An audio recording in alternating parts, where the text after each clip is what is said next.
Welcome in, everybody. It is October 24th, 2025. It is Bodyslam.net's new and fresh podcast, episode 6 of Tour of Japan, only on Bodyslam.net's YouTube, Twitter, Twitch, Facebook, all of those. We are live right now, as we are every Friday from 7 o'clock to 8 o'clock Eastern Standard Time. My name is Bax Dindenberg. I am joined, as always, by Blackhawk. This is probably our most jam-packed episode of Tour of Japan. If you're new to this podcast, we break down, talk all things Japanese pro wrestling, which includes Stardom, New Japan, Noah, and Marigold. And with this podcast today, we have newsworthy topics for every single company, which is a rarity.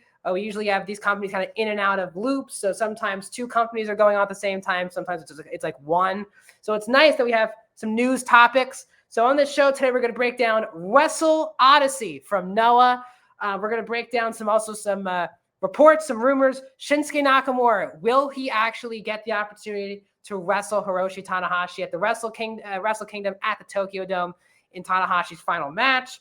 Stardom and CMLL announced their partnership this week. We're going to break down what could be potentially going on there. And this weekend is Marigold Grand Destiny, which includes Io Sky versus Mayu Iwatani. So we have topics, tons to talk about. Blackhawk, how you doing on this Friday evening? I'm doing great. We're coming off a strong wrestling weekend again, going into another strong wrestling weekend with a lot of news from this week, a lot of things to talk about. So I'm excited for this episode. I think we're going to have a good one here.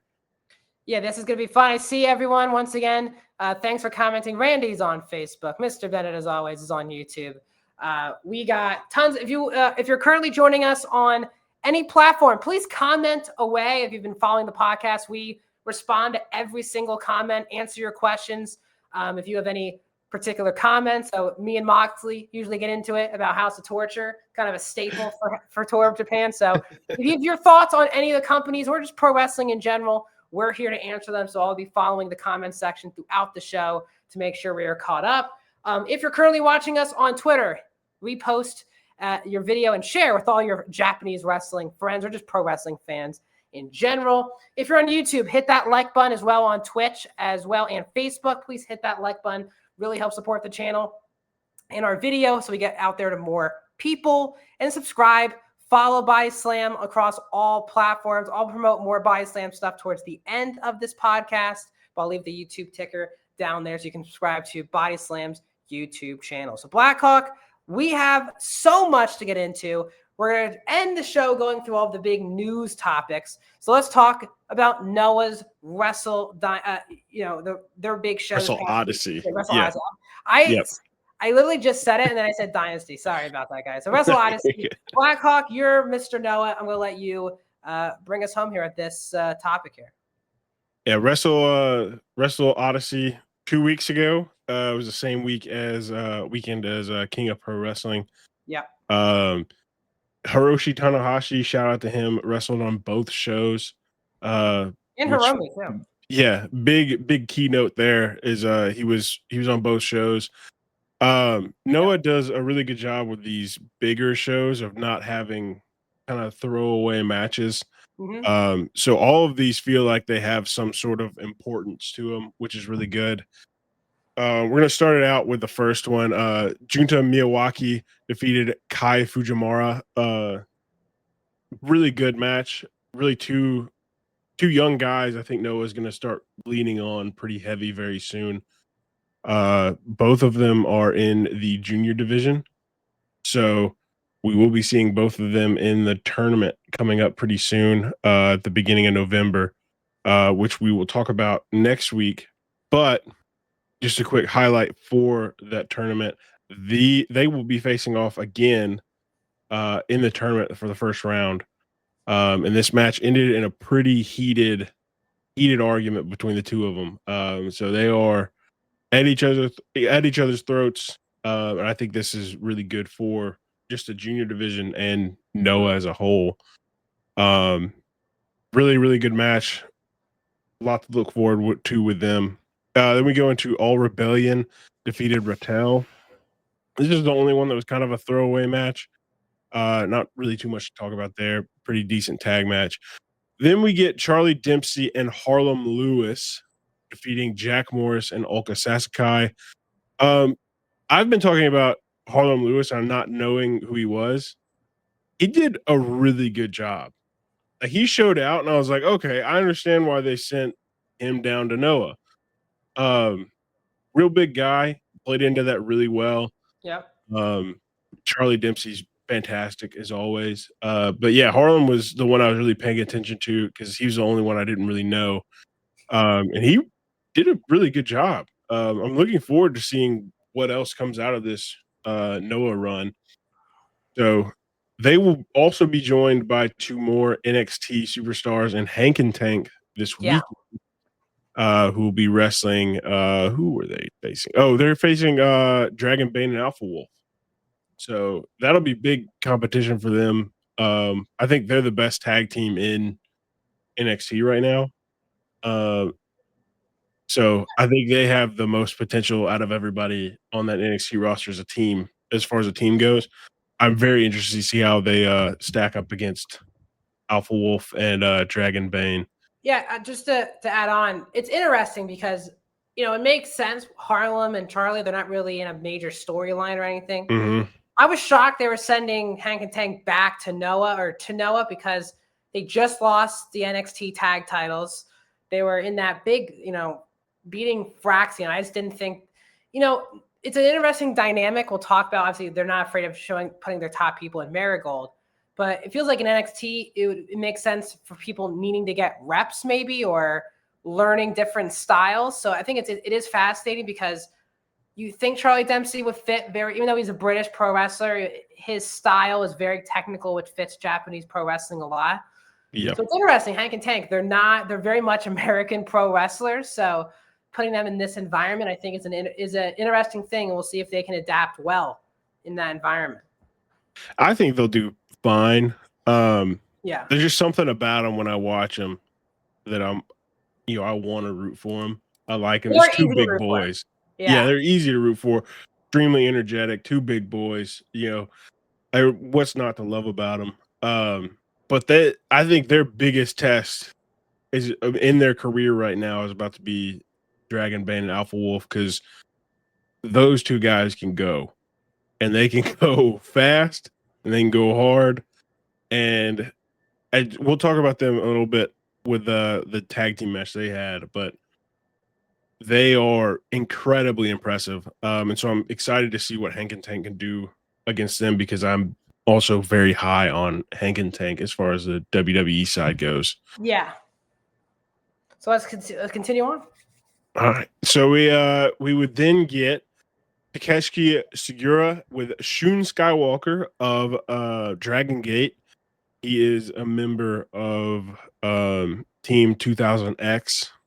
Defeated Tetsuya Endo and Hayata, both former members of Team 2000X. Shun Skywalker is the first time I've ever watched him wrestle. Incredible. Very, very, very talented wrestler. Very, very creepy wrestler as well. I don't know if you've seen him, Max. He wears a full black bodysuit. Oh my God. Head to toe. And then he's got his mask on, and it just shows his mouth, and he's got his mouth like painted white, and his like lips are red. Okay. And the whole match, all you can hear is going. He's just like very, very vocal. And it's very. Is it for you? Very weird. The style is it for you? The style is great. Yeah. The noises he was making was off-putting. There you go. I think he's an incredible wrestler. Got a great look, but it's like every second of this match he was making a noise, and it was a little annoying to me. But I can overlook that for the talent. But he does come from Dragon Gate. He's not a permanent member of the roster, but he is a current member of Team 2000X, which looks like they are expanding into other brands and other promotions, which will be interesting to follow. The big point of this match was Ozawa earlier in the week said that he was turning a new leaf. He wasn't going to be evil anymore. as he put it. But he was out there with Shun and Segura, and they tried to steal his crutches because he's in a walking boot and attack. I think it was Hayata. I think they tried to attack Hayata, and Ozawa tried to stop him. And so I don't know what they're building there because it's going to be a while before Ozawa actually steps back into a ring. And having him turn on the team while he's injured is a little odd. Sure. But I feel like this is more of like a prank. Ozawa's kind of been a goofy, not like goofy heel, but a very funny, serious heel. He's been known to do goofy stuff like that. So I'm not completely sold that he's turned a new leaf. But it was an interesting dynamic with the rest of Team 2000X trying to cheat and Ozawa trying to stop them. Then we go into Daga and Daki Odashima versus Dragon Bane and Alpha Wolf. Now this, in my opinion, was the best match of the night. Yeah. Without a doubt. Daki Odashima, rookie. Like, this is his first year wrestling. I've been watching him for a while now. I think he has a match on just about every card. Incredibly fun to watch. Real small guy, but he is chiseled like a rock. And he carries himself in a way that makes you want to believe in him, even though he challenges heavyweights constantly. Yeah. And he's just not, he just doesn't have it. But Daga picked him up and said, let's challenge for the tag titles, and they ended up winning. So this is Daki Odashima's first championship as he trained in the Noah dojo. This is his first year as a wrestler. So big win for him. The crowd was 100% on his side, regardless of what was going on. Every time he stepped in that ring, they were going nuts for him, which I can't blame him. Watching him makes me feel like I can do like the tough stuff in life. So that's like inspirational for wrestling. Yeah, dude, he's super inspirational because he's like 5'4", I think. He's like 5'4". He's like standing up to like Dragon Bane, who's like 6'1", 6'2", I think, and like 260. Like, and he's just nose to nose with him, just like, come on. Yeah, and I've enjoyed Daga in Mexico a lot over the last, I would say pre-pandemic I watched him, so I haven't watched him in years, but seeing him back in wrestling Japan, he's a guy who can wrestle any kind of style anyway. Yep. Yeah, Daga's great. He right now is on a break. I believe it's something to do with visas, getting visas straightened out. But he will be coming back. They don't have any tag title defenses coming up soon, but Daki is in the junior tournament that's coming up. And he challenged I can see his face. What's his name? Hiromu Takahashi. Hey. He just straight up challenged him for the first round. So they set that up. That's going to be very interesting. Wait, before I'm a big fan of. Really quick, just want to say, Jesse, I see your comment. We're gonna break down Tanahashi. Yes. AEW, sorry, WWE New Japan stuff right after we're done breaking down Noah. So again, we're not gonna forgetting your comment. We're gonna go right back to it. Just want to bring you up and say, if you guys have comments, even if it's about other topics, we will get to them. We're just gonna take it topic by topic. So Blackhawk, keep going. Sorry, just want to say that. But very interested in what happens with this. I don't believe he's going very far in the tournament. Love him to death, but he's challenging the current champion. Yeah, he's the first round against the champion. That's a tough. Well, he drew it himself. He walked out there and said, "I want this," and they gave it to him. Yeah, which strategically not great, but if you've been watching him over the course of this year, that's exactly what he should have done in character, because he's just been challenging anybody who walks in left or right. He wants to be the top guy, and he's fighting his way to the top, which is amazing to watch. Then we get into Kazuyuki Fujita versus Minoru Suzuki. Ended in a double countout. Not a ton there with this one. Jeez. Unk Fest, That's slugging one it way to out. put it. Yeah, it was fun to watch. I'm not gonna lie, it was fun to watch, but there wasn't really anything on the line. Suzuki is the Uptown champion and the DDT national champion, I believe. Okay. Didn't put either of those belts on the line. Fujita, though, I don't know if you know this, is the man who broke Mark Kerr's winning streak in Oh, Pride. how about that? I did not know that until I was looking more into it because they were talking about during the match. They broke down the history of both of them because both of them have a long MMA history, and how this is the first time they've ever fought each other. So that They're was in both the in their movie? like late 50s. I don't remember if he was in the movie. Because I don't want to give like a spoiler, but let's say something happens with Mark Kerr, the last fight in that movie. Do you think It that's wasn't that fight. okay? It was the one where it was his first official loss. Oh, I see what you're saying. So it must have been in the movie then. Yeah, I would assume he was in the movie. I don't think they named him though. I'll look it I up. don't remember him being named. Yeah, Yeah. I'll be something to watch back on now that I know this. But yeah, so they both have long tenures as MMA fighters and wrestlers. Fujita, the last Yes, disciple there of was Antonio someone playing Inoki. him. There was Oh, someone playing him. sick! That's awesome. Yeah. They both Inoki disciples. They've just dodged each other their entire careers, and now they said let's do this. But they have a second match agreed upon. They haven't set anything up yet. Oh God. So we will get a second match. I hope that one comes to a finish. Yeah, I mean it was fun to watch. I think it would have been more fun to watch 20 years ago. But Probably. When they're 30 years old. yes, it would have been incredible to watch 20 years ago. But they really laid it into each other. They were slugging each other. Yeah. And they were both great mat wrestlers. So it was fun. But they'll set up another one. I'll probably watch it. It'll probably be on Noah somewhere. Yeah. But decent enough match. Then we get into the big three for the night. Hiroshi Tanahashi and Kaito Kiyomiya defeated Naomichi Marufuji and Kanoa. Really good match.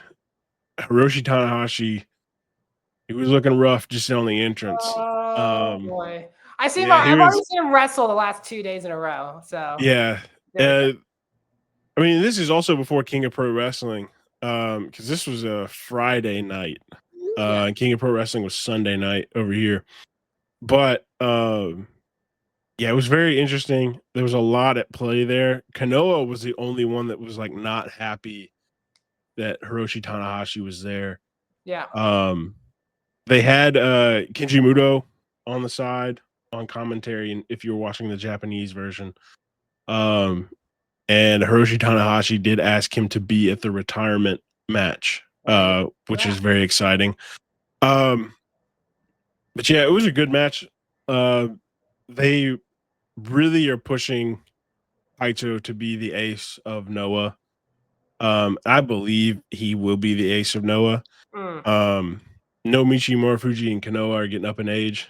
Nomichi's probably getting close to his retirement soon. Kanoa probably got a couple more years on him, but yeah, all signs point to this is more of a thing for Kaito than it was anybody else. Being acknowledged by Hiroshi Tanahashi. So it was a good match. Not too many big notes about it. Kaito thanked Hiroshi Tanahashi after, and I thought they were going to set up another just one-on-one match, but they didn't. That's what I was going to ask you. Is that it for him and Noah? Is that it for him completely? I believe that is it for him and Noah. Okay. They kept saying one last time in Noah, but you never know. Yeah, 2 months. Oh yeah, 2 months. Yeah, you got 2 months. Something could happen. Who knows? I doubt it because they've only got 2 months. But yeah. But yeah, so there may be some Noah crossover maybe at Wrestle Kingdom 20. I don't know yet. But That would they be have something. hinted at they've hinted at working together again. Was it Wrestle Kingdom 18? They did New Japan versus Noah. Let me look this up. I don't remember, but you're probably right. Let me look it up. Wrestle Kingdom. I would love for them to do another event like that. So they said I'm trying to think. That was Sonata and Naito. I'm trying to remember what else was on that show. I know it was Masa Kitayama and Tomohiro Ishii, because I watched it the other day. On what, Wrestle Kingdom? Yeah. So the one in 20, are you saying 2024 or 2023? I think it was 2023. Oh, okay. Wrestle Kingdom. That's Wrestle Kingdom 17, because it was definitely not an 18. Because I looked at one match on the card and I knew the rest of the card. Let me look at 17. 17, let's see. Because I think it was it was Kaito and Okada. I think they had a tag match. I don't remember who else was in it. Kenji Muto's last match was on this show. I don't know. Okada. Oh, night 2. Here we go. Let's see.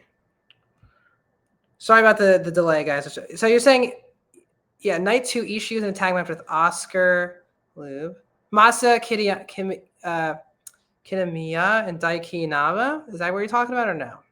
No, they had a singles match. Okada tagged with Wrestle Kingdom 16. Wrestle Kingdom 16. Thank you. Now I'll look that up. Yes. Yeah. Thank you. Let's go through the matches. Let's see. You're saying it was Okada at a tag match? I'm not the greatest with the Wrestle Kingdom stuff. Yuji Nagata, a Great Bash. Yeah. Okay, it was night 3. Was Here we go. Yeah. Let's see. Chaos against Taguchi. Suzuki-gun. There's a lot of tag matches. It gets so confusing. Yeah. But I think you're right. Yeah, because it's Okada and Tanahashi versus Kenji Muto and Kaito Kiyomiya. Yeah. That was the main event of night 3. There you go. Sorry for the dead air, guys, but I just want to make sure you're right. So Wrestle Kingdom 16, which was 2022. I'm so much happier that it's just one night of Wrestle Kingdom. Yeah, that's 3 nights is crazy. Especially when third night is all tag matches. Like I remember I used to just watch one night and wait for the Monday show after. Yeah. That's good enough for me. 3 nights. Soon we'll have like a week of WrestleMania. So oh my god. We basically do if you Smackdown, NXT. Yeah. I mean, they get 5 days in for sure. Smackdown, Hall of Fame, NXT pay-per-view, WrestleMania's Raw. Back to NXT on 2. There you go. Yeah, they get their 5 days. Thanks, Jesse. It was Wrestle Kingdom 16 and 17 was Noah and New Japan. There you go. I would love to see that again. We're closing in on 4 years since the last time they did that. Yeah. So I don't know if New Japan would do, again, with Noah's relationship with WWE. I think the Tanahashi, it's interesting, right? Because, again, we've talked about relationships before. You have NXT guys on the same show as Tanahashi, Moxley. Thanks for joining us, Moxley. We're going to talk some New Japan. Shout out, Mox. Jesse as well. We're going to get to your question. But yeah. So Hiromu was also on this show, Blackhawk. Yeah. Let's break down that. Hiromu retains the title. Which I was surprised by, that he's sticking around Noah, at least for the time being. He's still doing Super Juniors right now with Gato, but he's still your junior heavyweight title for Noah. I wasn't shocked at all. I had a feeling there you go. This was what we're gonna get. It's nothing against Ida, nothing at all. I think he's incredible. But I think the idea is it also promotes the upcoming new junior tournament. I guess you want Hiromu for that. Yeah. Yeah, Hiromu is a huge name. and so especially in like junior divisions. Um, so I don't hate the decision.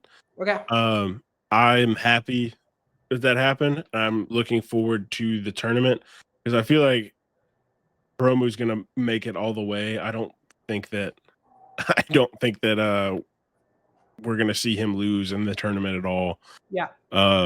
But I'm interested to see who they have next up for him. I believe Junta Miyawaki challenged him Okay. post tournament.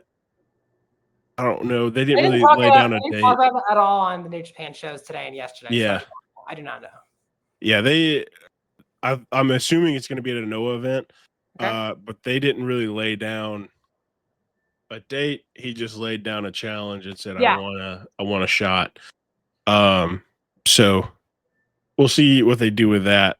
But otherwise, incredible match. Probably second best match of the night. Yeah, he's on a good run right And then we get into Kenta and Masa Kitayama. This match I had a lot of hype for, and it did not live up to the hype. now. Oh boy. That's a lot of I what love. lately, sadly. Yeah, I love Masa and Kenta. Just I don't know. You go watch Kenta from like 2010, and it's incredible. And you watch him now, and it's something like it's like a shell of what he used to be. That was And it's 15 sad years. because I To be know fair he to him, wants that to was do it. 15 years. To be fair to him, that was Yeah, 15 years ago. yeah. I mean, He's it's fair. 44 years old. Yeah, that's I completely fair. I agree. And he's been so in and out of the wrestling business that Very in and out. it's yeah, it's something's you know when you think about like the legends that are older in wrestling, they've Yeah. been consistently wrestling the entire time. Mhm. And Kenta's been very in and out of promotions and in and out of doing things. So it does now. It takes more wear on your body when you're not doing it as frequently. Marcus says Kenta's wrestling Hideo Itami. Okay, to be Yeah. fair, Hideo Itami was not the worst. Like in ring, his stuff wasn't bad in WWE. It was just Kenta didn't get booked. First of all, early in NXT, he just kept getting injured. They would bring him back on these returns to be in big storylines, get her. Then he was doing cruiserweight 205 live for a while too. Like they just had no idea what to do with him in WWE. But I think they wanted to very early on. Like he got the same treatment as Asuka when Asuka showed up. Like here's the top Japanese free agent, and Yeah. they changed his name on the Titantron. And I was like, all right, here we go. And then the GTS, he was very over with that move in the company. But boy, I felt bad. He just kept getting injured every time they wanted to give him that big push. But yeah, he goes in and out of companies too. Like he's in New Japan for a couple months, Yeah. and he goes to Noah, or then he goes to like he just there's no consistency. So I was shocked actually when I saw that he retained the title here, because we were talking about this earlier where you kind of want to see a new crop of young guys, right? For Noah, and they have a New Japan, one of the New Japan top junior guys as their champion. You would think they want like a prime Noah young guy with the title, but it doesn't sound like Blackhawk, you're that happy with the match or the result here. I love Masa, and it's me being a fan of Masa, wanting him to be champion, which is, I mean, it's fair. But I understand why they're having Kenta hold the championship. He's Noah's baby. Sure. And with Go Shizaki going to All Japan, who was also one of Noah's babies, Kenta's kind of one of the last left out of the that era where you got a young Marufuji, you got Kenta, you got Mizawa, you got the four pillars of heaven all still in Noah. Yep. So it's just like he's one of the last ones that are still like fighting. And so they want to take care of him and want to put him up there. I would have loved Ozawa to still be champion, to be honest with you. I think Ozawa was one of the best champions they've had in a while. Yeah. But him being in Team 2000X limits the amount of of contenders he can have because most of Team 2000X is heavyweights. Sure. I was doing the math on it earlier today. There are 21 heavyweights and 20 juniors. So they are, 41 deep and almost split half and half. Yeah. So Team 2000X, I think, has 6 members in the heavyweight. That knocks out a quarter of your. that's a quarter of your heavyweight division right there. Oh God, Max, you just like the world to burn. Him and Yoshitatsu, 30 minutes in the Tokyo Dome. I mean, what is this? You want to watch the world burn for all these Japanese companies? And we're here to talk about positivity, aren't we, Blackhawk? Yes. Now, I will say I like Team 2000X better than I like House of Torture. Okay, there we go. Because not every match has shenanigans. There we go. When it comes to wish that was Team the 2000X. This one did, and it allowed for I can't think of his name. I've got it in my head. Yoshiki Inamura. Yoshiki Inamura made his return. There we go. Yeah. And he saved Kenta. Kenta would pick up the win. And then Yoshiki Inamura would challenge Kenta. And we will also see that the first night of the junior tournament. Mm-hmm. So that's big. Yep. So we got the tournament wrestling. That's why I love Japanese wrestling. We're setting up for this tournament. Yep. I'm going to bring up some Moxley's points. Yes, House of Torture does have their own pay-per-view. It is November 19th at Corkin Hall. It's called Purge Night of Torture. You have a pay-per-view. And if you want to pay $20 for it on New Japan World, I hope you and like the 5 people enjoy that show a lot because I don't know who is watching. First of all, I'm not going to pay money to watch the House of Torture pay-per-view. I'm just not. Is it just House of Torture? Yeah, the only matches on the show are people involved in House of Torture. If you can believe it. And Evil is in the main event. I mean, and this is Corkin Hall.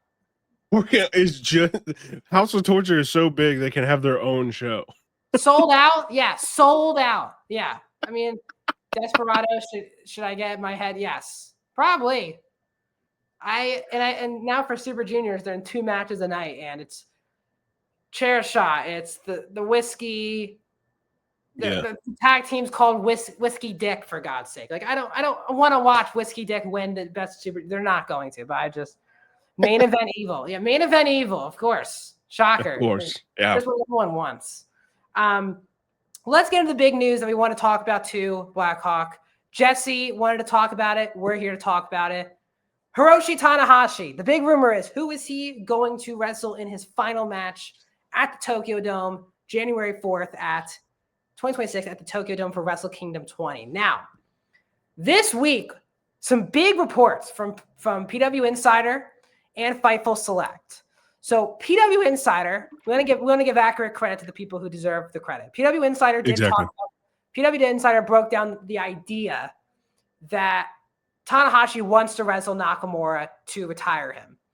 And reports were there was communication between companies. Now, obviously nothing was confirmed because it's a very complex situation. Because again, it's not just WWE, AEW, New Japan. The more, let's just say the bigger fight contention between the companies is CMLL and AAA, because New Japan has a very close relationship with CMLL, as is AEW, but New Japan has a lot of CMLL people wrestle on their shows. They have a tight relationship. CMLL and AAA are the most heated competitors maybe in pro wrestling. I think that is where we're going to get maybe some difference.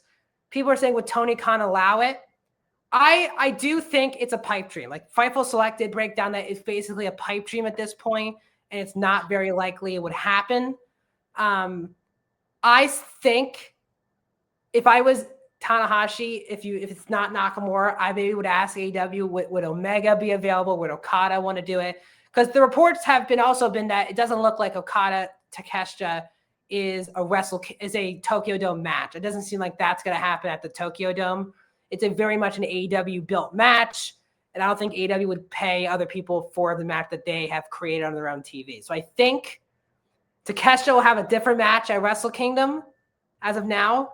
So I think it opens the doors for Okada or Omega to possibly be the one to retire Tanahashi. Now, usually when these guys have the retirement matches, they're usually losing to someone who needs a win like that. A young guy who then has it on their resume.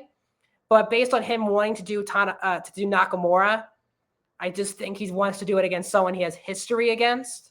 If WWE doesn't let them do the match, PR. It's a very complex situation. It's not just WWE, AEW, and New Japan. I think that's what everyone's missing here.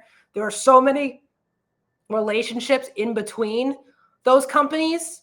And sure, AEW and New Japan do have such a close, tight-knit relationship. That's a factor. It's a fascinating situation. I think Tony Khan maybe would let it happen because it's Tanahashi and guys, one of the most respected guys in the business.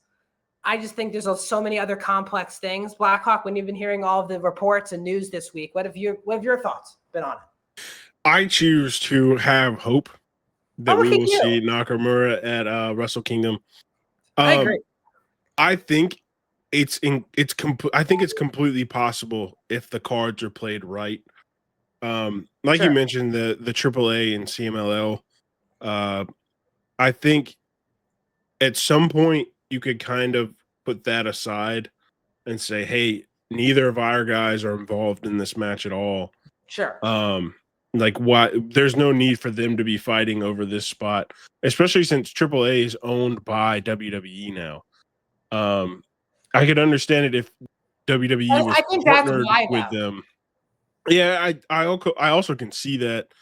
I feel like it would be a little bit harder though if AAA was still, on its own and WWE was just friendly, kind of like AEW and CMLL are. But Tony Khan, I don't think he would have a problem with it at all. Yeah. Tony Khan, the famous tape trader, wow. Form demon. I don't think he would have a problem at all with trying to work this out. If it came down to him. Yeah. If Tanahashi asked, he would say yes. I think with the way they have kind of spelled out his contract, I think that it's possible because his contract says he can do dates in Japan. That was the big. It doesn't list who he can do dates in Japan for. Yep. And so I honestly think this is very possible. If the cards are played right, Tanahashi Nakamura happens. We think TK and the AEW fans will post a JY F-bomb meme. It's a really complex thing. I think it's the truth. Yeah. I think New Japan is in a different spot.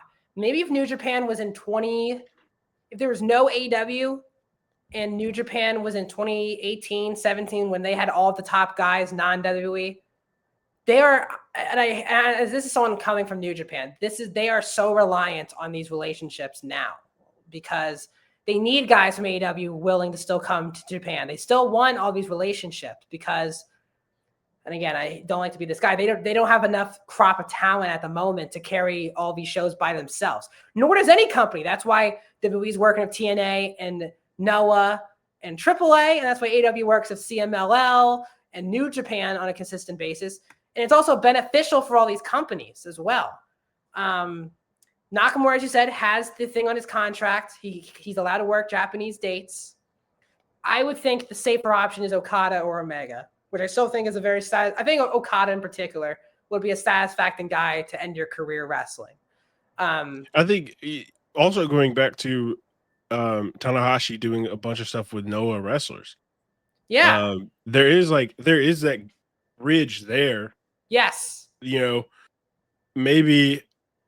it's not Wrestle Kingdom, but I believe you could do, a Hiroshi Tanahashi and Shinsuke Nakamura match on a Noah show. They have Noah New Year, a week before Wrestle Kingdom. It could be possible that happens. I don't think so, but there's a bridge. There's tiny bridges everywhere. There And are. it's just you've got to figure out which one to cross at the right time. I'm not trying to be a jerk at all to Noah. I don't think Tana and Nakamura that's too big to do on a Noah show. I mean, fair. I mean, I do think it's in the Tokyo Dome this year, though. Is it?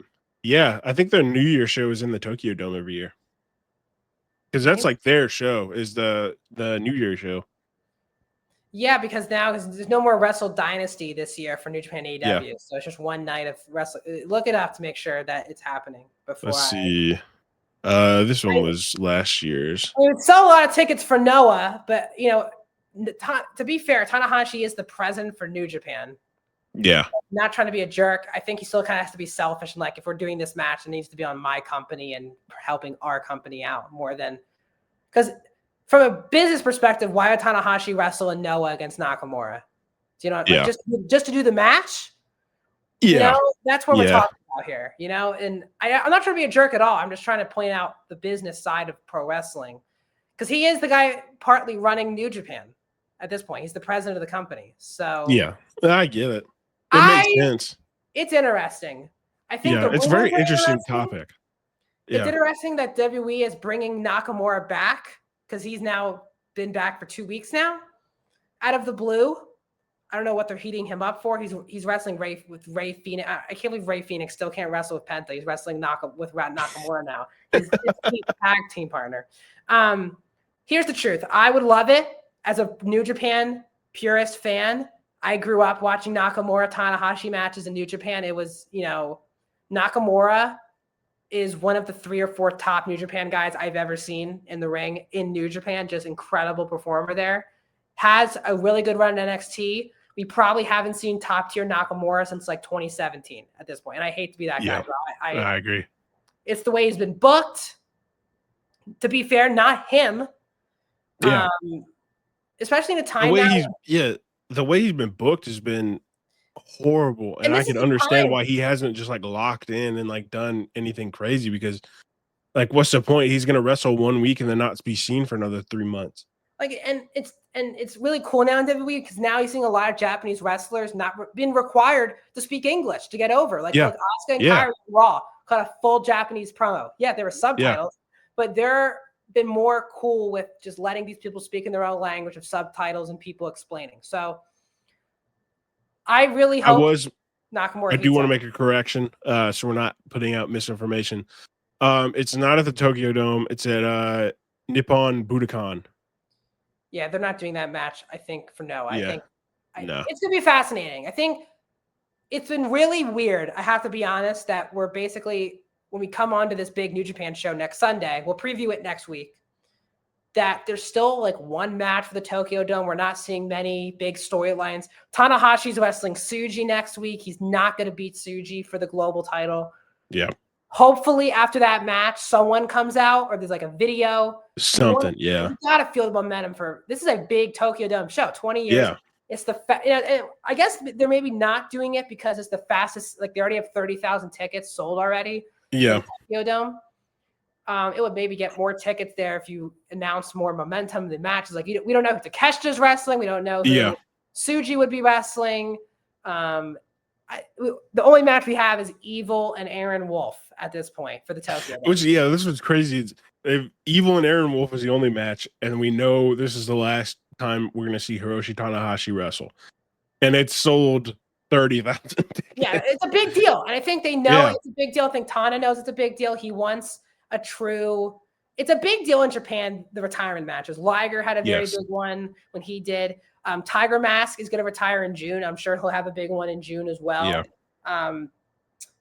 But I think it's a big topic. Do you think they'll move Tiger Mask to somebody else? Do you think he'll just pass down the mantle? It's a great question. I think it'll be, I think it's done. Mm-hmm. Yeah. Because like Tiger Mask, that's what is it, number 4 or 5? God, it might be. I would have to look it up. Let me look it up. But yeah, he's still wrestling Best of Super Junior tag right now. Yeah. So they said it's his last tournament of wrestling. This tournament. Okay. So, but yeah, there's a lot of Tiger masks, but he's been wrestling since a long time now. Yeah. But yeah, so yeah, he was like a top 40 wrestler for PWI in 2003. So it is 2025. Just want to let that know for people. But let's also move on. We want to talk about all 4 topics equally here. We also, let me just make sure I have all of our topics set in stone. We had a kind of an interesting announcement this week. CMLL and Stardom made an announcement together, like a very corporate announcement, that they are making an alliance. It's an official alliance between CMLL and Stardom. Taro Okada, Salvador Lutherov made the announcement, interchanging talent with hopes of continuing to elevate programming in both companies. What are when I sent you that, what was your instant reaction to this? Honestly, I was shocked that this wasn't already happening. Sure. And maybe it had just been the AEW connection that got them working together. Yeah, probably. Beforehand, but I just didn't know they didn't have an official partnership. But I think this is good. It seems to be the 2 big American companies are forming bubbles around themselves. And they're taking very similar promotions in. WWE has a partnership with Marigold. The only thing we've ever seen out of it is Io Sky in Japan. Like Twice. Like a one-time a year thing. Basically. Yeah, one time a year. Well, not even one time a year. Was it last year that she did that? I thought it was last year. I cannot remember. Yeah, it was last year. Yeah.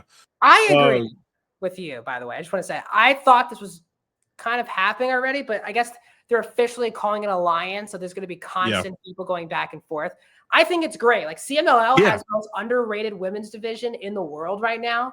I want to Jesse talk about Mercedes Moné.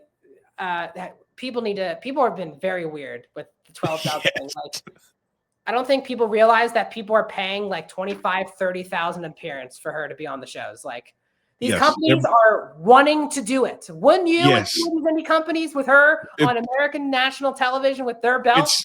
It's never an oopsie when it happens. She's also flying across the globe in like all these different places. So I can't believe, and I'm not trying to be biased. I'm such a big fan of hers, but there are some just weird people on social media like, oh, she's just this is so rigged or whatever. And I'm like, first of all, it's pro wrestling, people. This is not, we love pro wrestling, but we don't get confused with reality half the time.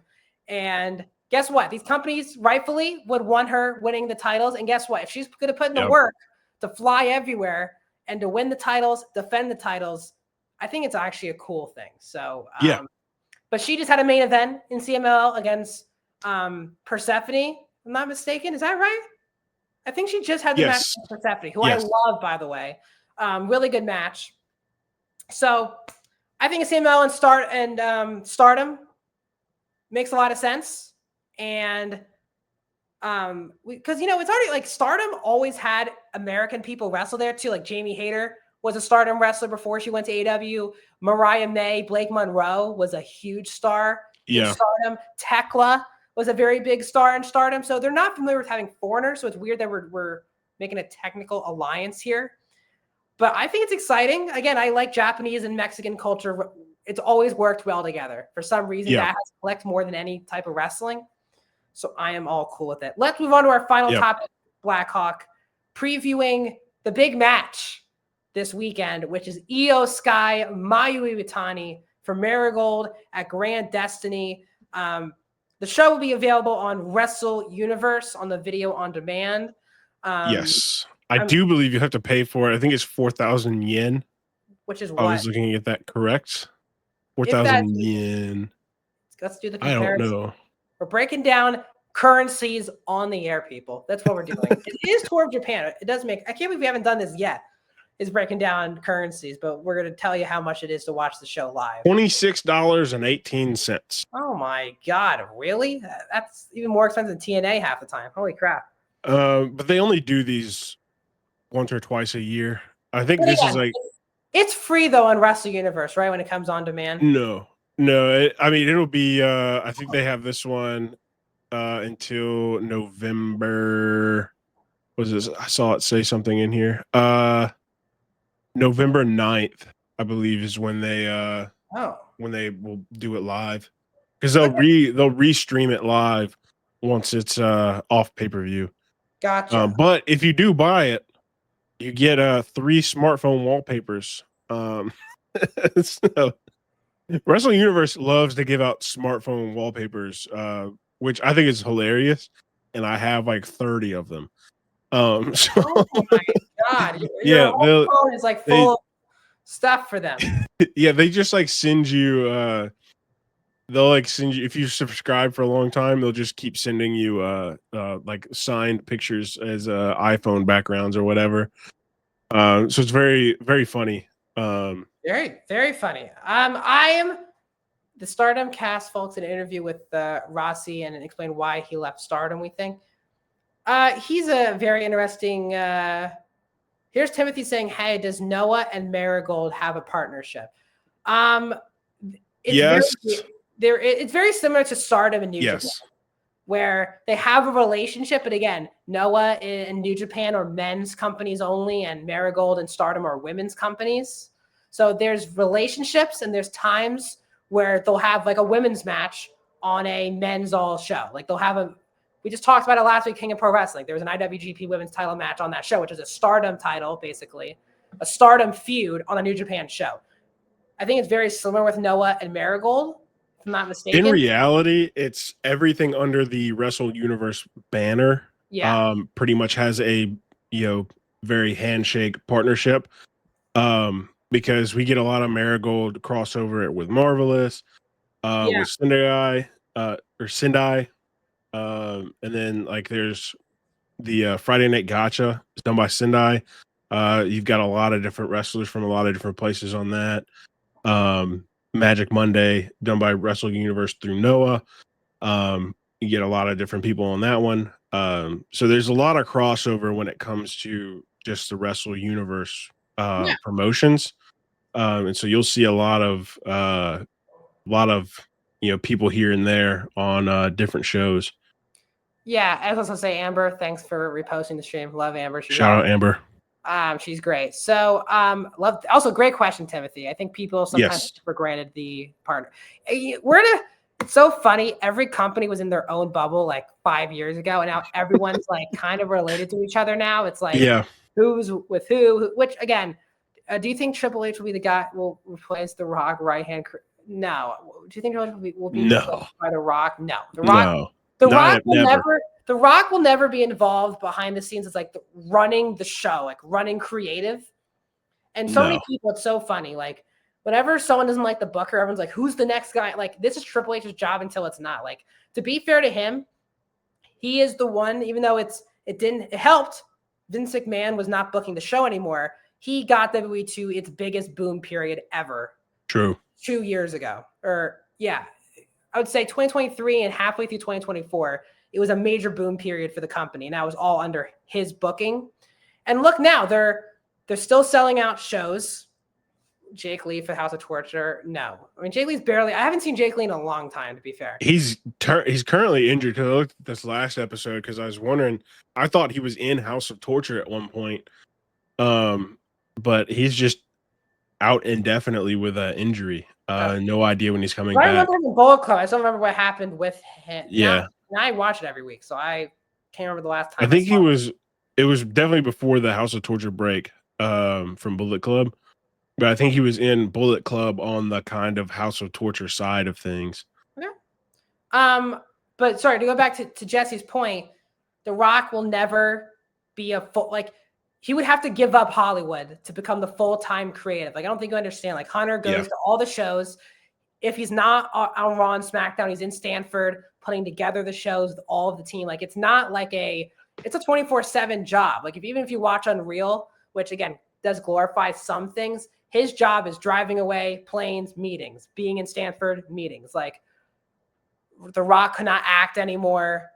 Yeah. And, like, I'm sure, does The Rock have opinions on things? Sure, but look what just happened. He had a huge falling out clearly with the company because that whole storyline got kiboshed in a matter of days with him and John Cena. So it's gonna be fascinating, like when The Rock would even show up again. Like, how bad was this break? Was there a breakup with the company? Like, I don't know. I believe he's still on the TKO board. He's still on the TKO board, but I mean, like his link with Hunter affecting booking. They think Cena retirement failed because of him, and the heel turn. I'll say the Cena heel turn would have helped if the Rock storyline that like progressed, yes. But the booking his promos were not good as a heel anyway when the turn happened. So they took a big swing in the moment. It was a really great moment, and they'll always have the moment at Elimination Chamber forever. You know, I think they will. It'll still be an all-time moment. But it's going to be hard when you watch that to be like, they really dropped the ball, the follow-up to that. Because there was no follow-up. Yeah. They dropped the ball almost immediately with that one. Yeah. They had Travis Scott at WrestleMania. Then he was out of the picture very quickly. The Cena run has been good recently, but people, I think, are going too crazy. Like, I love AJ Styles. Trust me. I'm sadder more than anyone that he's retiring next year. That match did not make me feel like I'm going to, like, him and Cena, I thought was fun for the people it was for. There were some really good callbacks. That match was like, literally, I thought I was playing WWE 2K and I had a spam finisher, a steal-off finisher button every 2 seconds. If people like that, I respect it. I'm an AJ Styles fan more than anyone because he's one of the first people I ever seen wrestle in a ring, so I'm very sad about next year. And I hope he deservedly gets a big retirement because I think he said that was his last time wrestling in Japan for some reason. I thought he said that over this tour. I could be wrong. I hope it's not. I think I can't remember when he said he was retiring. It was but I don't think year. I don't know if they have another Japan tour before he retires at the moment. I don't know, but it was cool to see WWE in Japan this past week. A lot of the video was a lot of fun. You can tell guys like AJ Styles, Shinsuke Nakamura, EO, those people do miss Japan. Like, it is amazing. Like, that's why we have a podcast like this. It is just so special to so many people wrestling in Japan. Like, if you're not wrestling in America, people just want to wrestle in Japan. Yes, Mexico is a great wrestling hub. Yes. The UK is becoming a really good wrestling hub. Australia is growing very quickly as well. Were they in Ryogoku? What are you talking about, Moxley? Which company are you talking about for Ryogoku? I think he's talking about WWE. Were they in Ryogoku? That would be a big deal if they were. WWE. Why, Moxie? Can I ask you, why do you say WWF? Do you think this is like 2000 or something, like 1990s or something? WWF. The world. They always say Sumo Hall. Is that what they really always say? Because these are like named places. No, they were at Ryogoku. That's one of the bigger ones that New Japan goes to. So, which makes sense. Instead of really like, they're not gonna do like the Tokyo Dome, but they'll do like those type of places. That makes sense. Yeah. It's also a live event. Why are they do? They did. They did 2 shows at Ryogoku. That's a good arena, a good venue. Yeah. I exclusively call them WWF because they piss me off. They're probably going to piss me off tonight with whatever Smackdown is. They didn't last week. I was actually surprised. Ilya Dragunov, the booking of that, thumbs up from me, brother. Like, it was good, great match and a really good swerve of Ilya winning the title. Like, I was not expecting him to beat Sammy because it was funny. We were promoting the show last week, Blackhawk. We were like, we know who's going to return, and we know he's going to wrestle Sammy, but I don't think we were thinking Ilya looked good. We've seen so many people in AEW and WWE come back from injuries and look horrendous in the ring. Did not look like that guy missed a year and a half of wrestling. So, no, I think he's been down at the PC just putting in work. From what I understand, he's been down at the PC for a couple months, getting that together. So he's great, and he's also doing another open challenge. He's doing his first open challenge tonight. So that's the thing I'm most excited for. Super happy about that. Raw, I love an open challenge. Yeah. If you saw my highs and lows, I was very pissed with the ending of Raw. And that why are the MFTs fighting the Wyatts? Yeah, I'll do a little rant. I'll give a little rant. I think I talked about this last week with you. You can just tell, right? The people who watched New Japan and the people who don't, because the people who are reacting to Tama Tonga and everyone wearing the face paint and be like, oh my God, they did that in Japan. This is so cool. Those are the people who did not watch New Japan. Okay. Those are the people, just letting you know, did not watch New Japan. Because was it cool in New Japan? Sure. It had a meaning when Tama did the face paint. They're just all doing the face paint for the face paint purposes. For those people to be like, oh my God, something I never watched but looks cool from a company, like whatever. Like, it is not working. Why are the NFTs fighting the Wyatts? I have no ideas. The SmackDown, yes. I popped too, and when Tama had the face paint, and then I realized they haven't explained why they're doing the face paint other than for people to be like, oh my God, they did that in a different company. Same gimmick. I was like, dude, that shouldn't be the point of putting face paint on these guys. The rest of them look, dude, Jeff Cobb with the face paint was a sight I never thought I would see. I gotta be honest. It looks so bad in every picture. I haven't seen a single one where he looks good with the face paint. But again, Tama Loa didn't have face paint. It was always just Tama who had the face paint. And he would only bring it out for like specific purposes. Jeff Cobb, please come out of retirement. Dude, when he got "You Can't Wrestle" chants on SmackDown a month ago, I could not believe what I was watching. I got like, you just really tell people to only watch one company. I got to be honest. Like when you see those chants, you're like, these people are in such a wrestling bubble.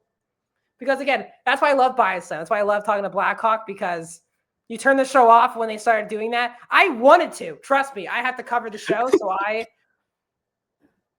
Braun Breaker's a freak. So is Bronson Reed for the way they destroyed Seth. I wish Braun Breaker was in that battle royal, won the battle royal, and beat Punk. But yeah, I saw that and I was like, why aren't they in the battle royale? They weren't even in the match because you can't pivot. It was the perfect pivot. Braun is the now. They have massacred Hikuleo. Hikuleo was also never great in New Japan. Like he was good in New Japan, but he was never like, I don't know. He was always fine. He was better in GOD than he was in Bullet Club, but I think they massacred Jeff Cobb. That's a massacre. Yeah, they massacred Jeff Cobb. So he had Tour of the Islands last week. Sick move. Always gets a whoa out of me. The crowd's dead when he hits Tour of the Islands. That's one of the sickest moves in wrestling. And because just of the strength and the movement is so unique. I love that we've just now we're talking about WWE, but it is tie into New Japan.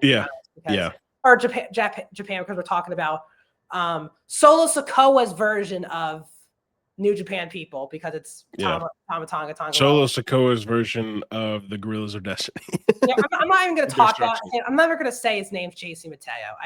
I can't do it. Mind you, this is the man that beat Damian Priest in 1 minute and 30 seconds. I'll tell you what, that's what got me onto Damian Priest, by the way. I watched Jeff Cobb versus Punishment Martinez, Ring of Honor, I want to say 2017 or 2018. Really good match. I was like, who is this Punishment Martinez? Then he got signed, I think, off that match, if I'm not mistaken. Like, he was good in Ring of Honor, but Punishment never, was great in Ring of Honor. Then he had that match of Cobb. I was like, all right, this is MFTs is Samoan Bullet Club. I mean, that's like disrespectful to Bullet Club. I mean, what are we doing? Punishment Martinez is your guy. Punishment Martinez was really solid in Ring of Honor. I just didn't think he had the star power. But then you had those meat slapping meat match with Jeff Cobb. I was like, holy crap, this guy can really go in the ring. MFTs wish they were in the realm. I mean, I don't even know what to. The fact that this is probably going to be the men's War Games match, by the way, is MFTs against Wyatts. I don't want to work myself into being mad. I have to watch the show after I get off with you, Blackhawks. So. Yeah. We might want to let that one slide for right now.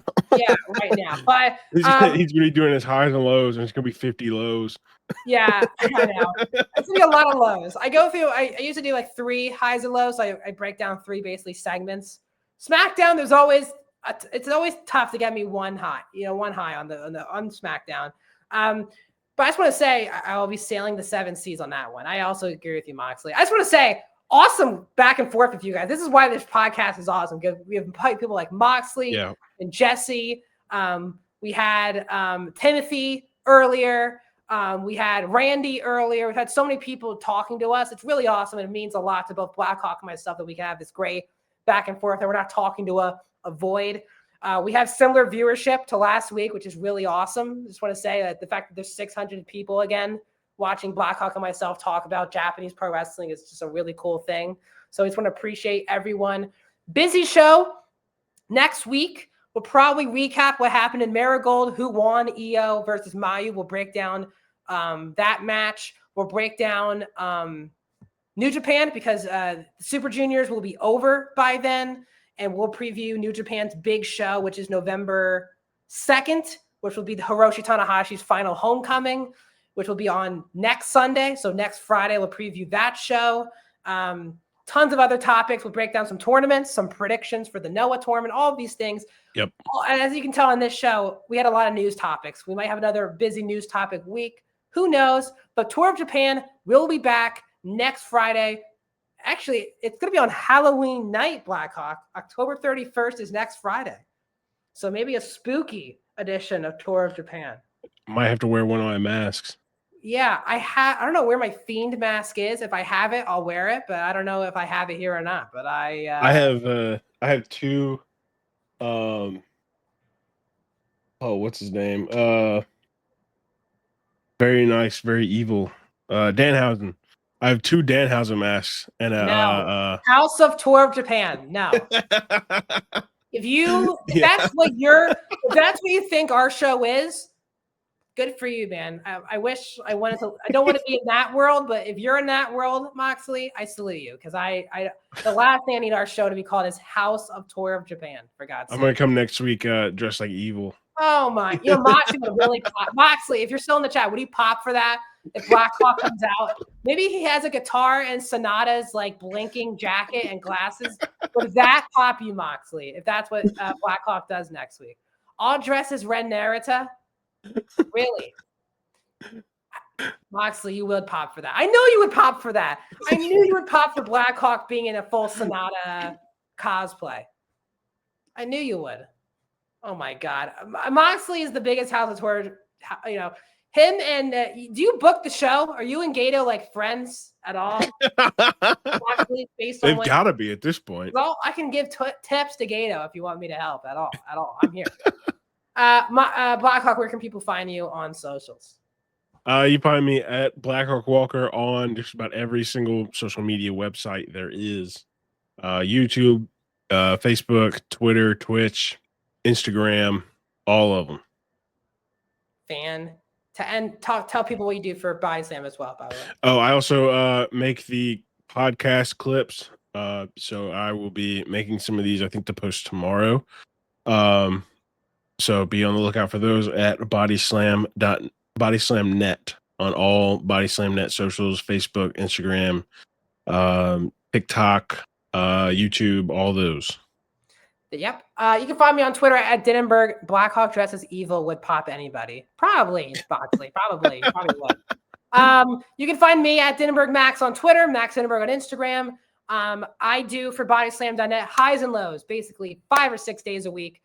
It goes on Bodyslam's YouTube, Twitter, Instagram, and TikTok. I break down Raw, Smackdown, NXT, Dynamite, Collision. So I'm basically on the air 5 or 6 days a week. Plus, I do all of the post shows for WWE, AEW. This past last Saturday, I was by myself doing the AEW review. 1,000 people were watching me talk about wrestling. So that was kind of a dream come true. 1,000 people were interested in my thoughts on AEW. I broke down Wrestle Dream. Tomorrow, I am back with another post show because it is NXT Halloween Havoc tomorrow night. So Are they doing it on Saturday now? What is NXT Halloween Havoc? I thought that was a weekday event. Halloween Havoc? No, it's a pay-per-view tomorrow. Oh, okay. I thought that was like... It used to be a TV episode, but now it is not. It is a full-on premium live event.